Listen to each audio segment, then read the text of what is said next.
You ask Tiger to solve. This deals with linear equations with one unknown. The final result is x equals -1. Let's solve it step by step. Simplify the expression. Expand the parentheses. Simplify the arithmetic. Combine like terms. Swap sides. Group all constants on the right side of the equation. Subtract 42 from both sides. Simplify the arithmetic.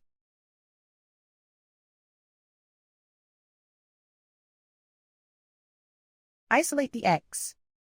Divide both sides by 14. Simplify the fraction.